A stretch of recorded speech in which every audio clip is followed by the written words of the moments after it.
பக்தனாக ஒரு அடியாராக நம்ம வந்துட்டு சிவபக்தி செலுத்துகின்றோம் அப்படிங்கும் போது அதில் ஏற்றத்தாழ்வுகள் எல்லாம் எதுவுமே கிடையாது. இதுதான் ரொம்ப பெருசு, இதுதான் ரொம்ப உயரிய பக்தி அப்படின்லாம் எதுவுமே கிடையாது. பக்தினாலே பக்தி, இறைவன் மீது வந்துட்டு பக்தி செலுத்துகிறோம், அன்பு செலுத்துகிறோம் அப்படின்னா அது அவ்வளோதான். அன்பு செலுத்துகிறோம் அப்படிங்கிறதான் அதுக்கு ஒரே ஒரு பொருளே தவிர அதில் உயர்ந்தது அது ரொம்ப உயர்வான பக்திப்பா அவங்க வச்சுருக்கிறது அப்படின்லாம் கிடையாது. பக்திக்கு ஒரே இலக்கணம் தான், இறைவனை சரணடைதல் அப்படிங்கிறது.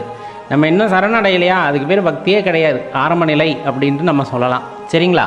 இப்போ இந்த பக்தி எல்லா மனிதர்களுக்குள்ளும் இருக்குமா? அந்த தெய்வ பேரியல்பு எல்லா மனிதர்களுக்குள்ளும் இருக்குமானா எல்லா ஜீவராசிகளுக்குள்ளும் இருக்கும். கொடூரமான சிங்கம் புலிகளிடமிருந்து மனிதர்கள் வரை எல்லா ஜீவராசிகளுக்குள்ளும் அந்த தெய்வத்தின் பேரியல்பு குடிகொண்டு இருக்கும். அந்த விஷயம் வந்து நமக்கு நடக்கும். அது உங்களுக்கு எப்படி சொல்கிறதுன்னு தெரியலை.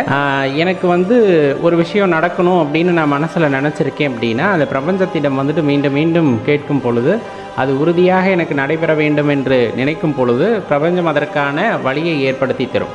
அதே போல் இறைவனும் பார்த்திங்கன்னா அதற்கான சூழ்நிலை சந்தர்ப்பங்களை ஏற்படுத்தி தருவார்.